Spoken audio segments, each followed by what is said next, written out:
Bienvenue dans cette nouvelle édition du quart d'heure de célébrité, l'émission quotidienne qui donne la parole à des gens qui gagnent à être connus.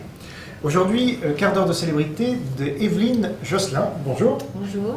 Merci d'avoir accepté notre invitation. Donc je vais vous présenter rapidement et nous passerons comme d'habitude au vif du sujet. Alors Evelyne Josselin, vous êtes diplômée d'études nord-américaines, et auteur d'une thèse sur la National Review, qui est la principale revue conservatrice américaine. C'est bien cela ? Oui. Très bien. Et vous avec êtes d'autres, avec quelques autres. Et vous êtes aussi l'auteur de l'Amérique des think tanks, donc cercle de réflexion en français, un siècle d'expertise au service d'une nation, aux éditions L'Harmattan. Enfin, vous êtes l'auteur plus récemment du livre Obama, de la déconstruction de la démocratie en Amérique, aux éditions Les Quatre Vérités. Voilà. Et donc c'est pour cela qu'on vous invite aujourd'hui. Alors, pour commencer, juste une question linguistique. Justement, je disais que think tank, c'est cercle de réflexion ou cercle de pensée en français. Pourquoi avoir utilisé un terme que je trouve affreux, parce qu'en français, un terme américain comme cela, parce que moi je suis particulièrement attaché à la langue française et beaucoup de nos internautes, spectateurs également. Alors, est-ce que vous pouvez nous dire cela ? Bien sûr que je peux. J'ai même fait un petit chapitre en début de ce livre, l'Amérique des think tanks. Ça commence par justement un chapitre explicatif sur le fait que je n'ai pas voulu traduire ces deux mots, même si c'est vrai qu'ils sont très mal commodes en français. On en écorche la prononciation, l'accent n'est pas mis sur la bonne syllabe, enfin bon, bref, on les prononce très mal. Donc on fait injure à la langue anglaise et en même temps, on ne respecte peut-être pas la langue française. L'ennui, c'est que la langue française ne nous a rien offert jusque-là comme traduction acceptable. J'explique cercle de pensée, laboratoire de pensée, etc. Cercle de réflexion. J'ai un chapitre entier consacré là-dessus justement. mon premier livre. Et donc, il n'y a aucune traduction satisfaisante en deux mots. Ouais.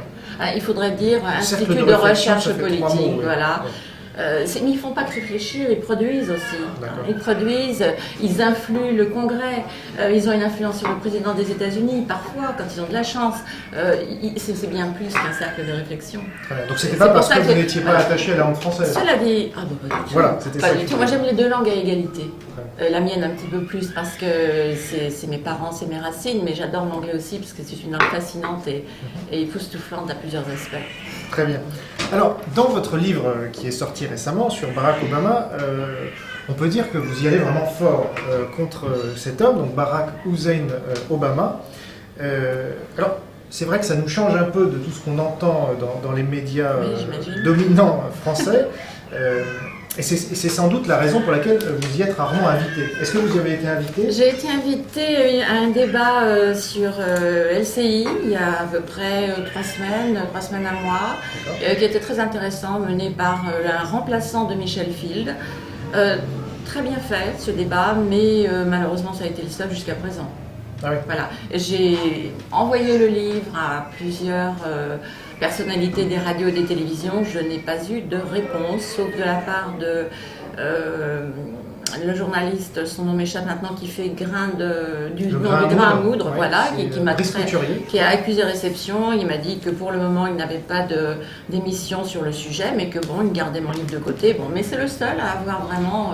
Donc vous diriez qu'il y a un tabou aujourd'hui à critiquer Obama dans les médias français ? Je ne sais pas si ça vient de ça ou si ça vient du fait que je ne suis pas connue, parce que je pense que si mon livre avait été écrit par quelqu'un comme Bernard-Henri Lévy, on l'attaquerait, mais il serait partout quand même. Et vous pensez que votre livre aurait pu être écrit par Bernard-Henri Lévy ? Bien sûr que non. D'accord, que les choses soient claires. Jamais de la vie. Alors, vous parlez du legs des Clinton pour Obama, et c'est là où je dis que vous y allez fort, c'est que vous dites qu'il y a une campagne malhonnête. Bon. Alors le mot est quand même pas neutre.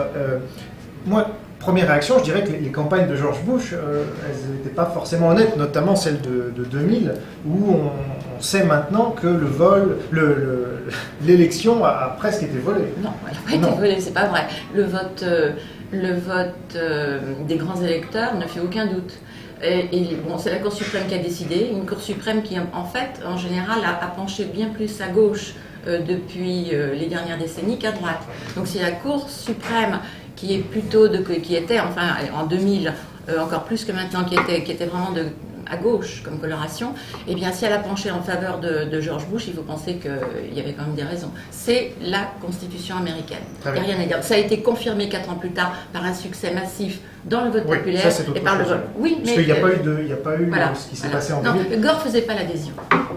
C'était juste. Mais c'était à peu près que la victoire de Kennedy sur Nixon, c'était très juste, c'était à l'arraché, mais c'était quand même indéniablement, il y a eu 3 recomptages en Floride. Ouais. 3 recomptages, il n'y a pas eu de vol, c'est pas vrai.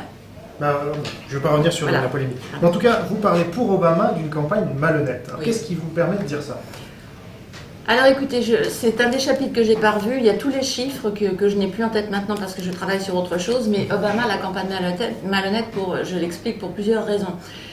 D'une part, il y a la campagne anti-Bush, la haine anti-Bush organisée, qui est le premier volet du diptyque de l'élection malhonnête d'Obama. Et puis ensuite, il y a tout ce qui a été construit autour d'Obama, tout le cirque qu'on a fait autour d'Obama.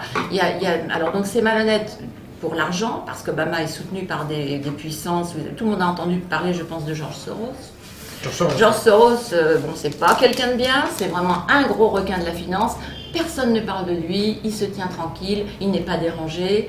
Il aurait financé la campagne d'Obama? Il a financé. C'est pas il aurait, c'est il a. Mais je vous pose la question. Avec quelques autres. Obama a les gens très très très riches avec lui. Donc il y a quelque chose, les gens seulement riches, c'est pas eux qui l'ont financé forcément. Obama a su mettre les milliardaires de son côté et Wall Street. Ouais. Donnant par plusieurs... Et il a su mettre aussi le grand public, puisque une des nouveautés de l'élection d'Obama, c'est d'avoir pu, enfin si j'ai bien lu, et si ce que j'ai lu est vrai évidemment, mais vous allez pouvoir me le dire, on a lu un peu partout qu'il avait, avec Internet, rassemblé énormément d'argent. Bien sûr. Spontanément. Et notamment des contributions illégales qu'il a encaissées. Et ils n'ont jamais été inquiétés. Ouais. La commission fédérale électorale est encore en train de... Enfin bon, ils ne se pressent pas du tout. Mais vous apportez des preuves dans votre livre? Bien sûr que j'apporte des preuves dans mon livre, bien sûr. Mais l'élection malhonnête, elle a été malhonnête pas seulement du fait de l'argent et du fait de la disproportion entre les moyens financiers qu'il y avait dans la campagne de McCain et la campagne d'Obama. Elle a été malhonnête aussi, surtout par la pression morale qui a été mise sur le peuple américain avec la haine anti-Bush. Il fallait voter Obama si on voulait paraître quelqu'un de bien.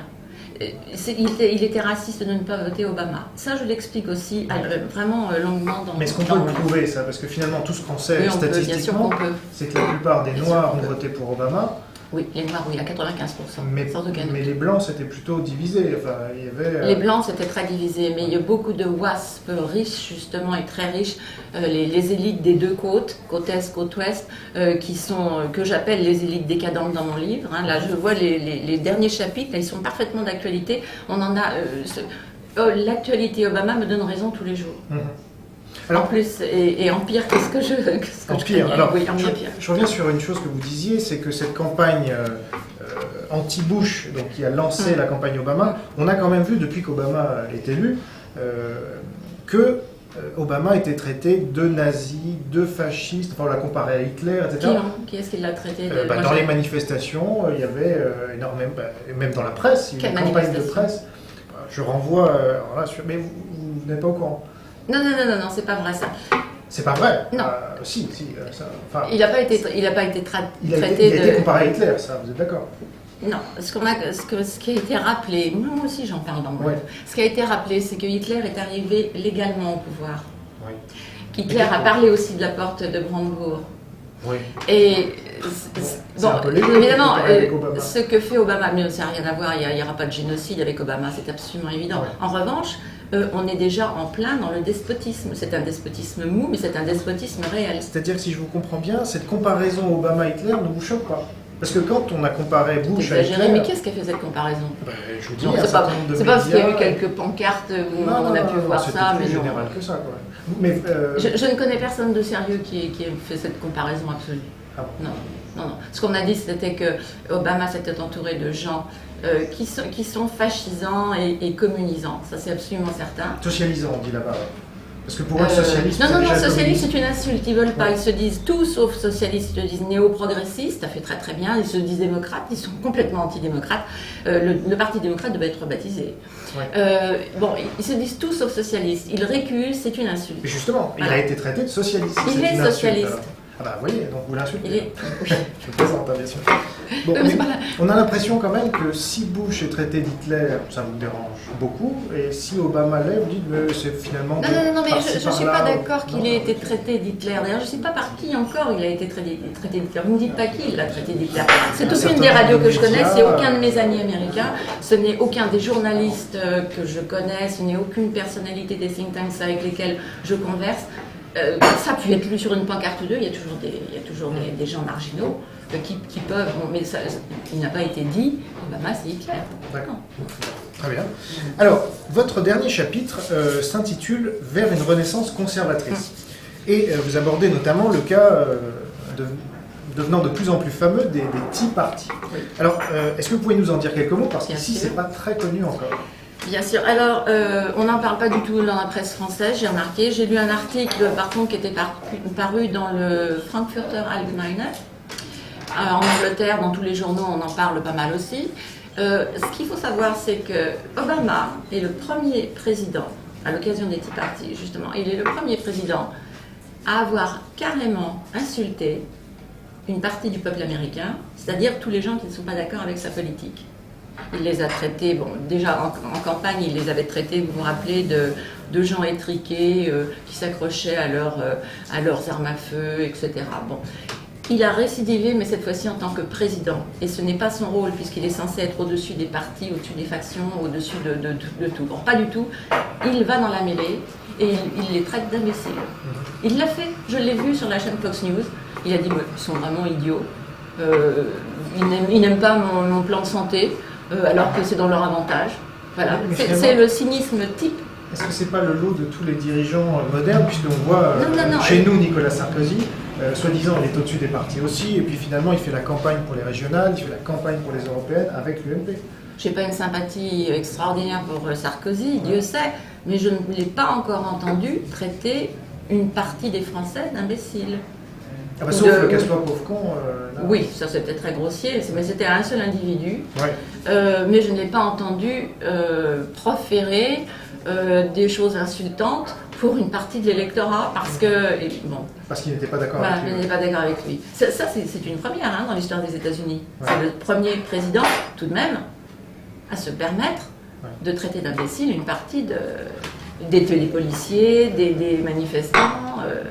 Alors C'est justement, inouï, comme c'est inouï. c'est le premier président aussi, et c'est connu pour cela, pour être noir. Enfin, alors là, on Même en pas. a entendu parler, bon, quand même un peu. Alors, Oui. est-ce que vous y êtes sensible? Est-ce que vous trouvez que c'est symbolique pour des États-Unis qui étaient encore ségrégationnistes il y a 40 ans ou 50 ans? Ou alors, est-ce que vous dites, bah, finalement, c'est rien du tout, Non, c'est au pas rien. contraire, ce que vous disiez tout à l'heure, ça a permis de stigmatiser les gens qui ne seraient pas pro-Obama. Complètement. Ça a été un outil électoral, et ça c'est inadmissible. C'est le premier président de la discrimination positive. Ouais. Ça, je l'affirme. C'est absolument imparable. Pourtant, pendant sa campagne, il avait dit, mais moi, la couleur de peau mais n'a rien à voir. ce qu'il dit n'a rien à voir avec ce Ouais. qu'il fait et ce qu'il est. Obama peut dire sans rire quelque chose et faire absolument le contraire. Ouais. Toute sa politique, toutes les mesures qu'il a prises jusqu'ici, c'est ça. Il commence par dire voilà, il faut avec un air très très sérieux, et puis il a l'air grave, il prend un air solennel. On lui donnerait le bon Dieu sans confession. Mais il ment comme il respire. C'est caricatural. Caricatural. Donc, quelle était votre question? Non, mais est-ce que ça vous a touché le fait qu'il ait Le fait été qu'il soit élu noir. Oui, par- alors Ouais. j'en parle dans mon livre. Premier président donc élu grâce à la discrimination positive, ça c'est quelque chose. Nous, conservateurs, la couleur de la peau compte pas, c'est la couleur politique qui compte. Donc si un président noir de nos idées avait été élu, bon, on aurait été très contents. Ah, mais bon, là Mais il il se y a trouve eu que... Colin Powell. Mais Colin Condoleezza Powell était Rice, pas etc. Oui, Condi Rice c'était quelqu'un de très bien, je l'aimais beaucoup, et très, très digne.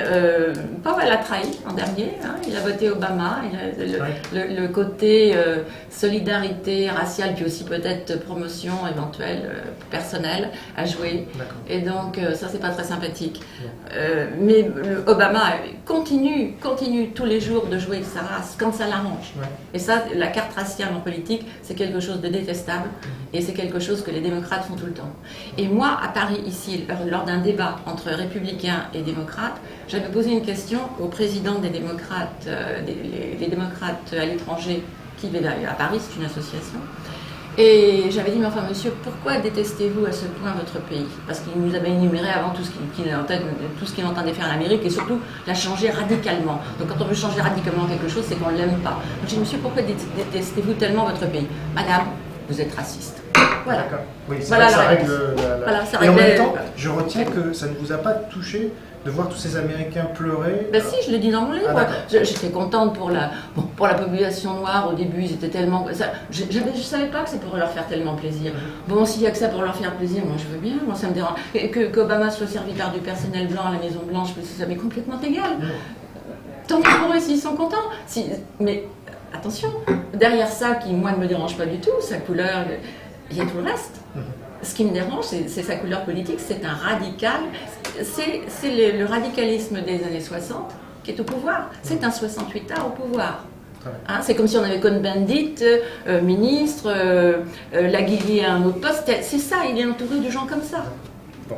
Alors, on arrive... Ça, c'est vérifiable, tout ce que je vous dis. Bien sûr, mais je renvoie évidemment à votre livre pour ceux qui veulent plus de précision. On arrive au terme de ce quart d'heure de célébrité, donc je vais vous poser la dernière question. Je vais vous demander de jouer un peu les Madame Irma. Est-ce que vous pensez que Obama va se représenter? Est-ce qu'il a une chance d'être réélu? Je ne sais pas du tout. Ce que je sais, c'est que là, il est engagé dans une course depuis le premier jour. Hein, il est engagé dans une course contre la montre et contre les élections. Il sait que les élections de novembre ne vont pas lui être favorables. Elles vont probablement, sauf imprévu, elles vont probablement ramener un congrès républicain. Malgré ça, il peut encore faire énormément de mal. On le voit en ce moment avec l'affaire du juge suprême qui va être nommé. Il peut laisser des traces pendant longtemps. Il peut ébranler très profondément les fondations de l'Amérique. Et moi, j'avoue que je suis très pessimiste. Et il n'est pas du tout... Même s'il n'est pas réélu en 2012, je crois qu'il a le temps de faire assez de mal. Il a le temps de faire un mal durable et peut-être irréversible. Très bien. Ce sera le mot de la fin. Merci beaucoup, Evelyne Josselin, d'avoir participé à votre quart d'heure de célébrité. Et merci à vous de l'avoir suivi jusqu'au bout. Et n'oubliez pas, la liberté d'expression ne vaut que si elle est partagée par tous. À bientôt.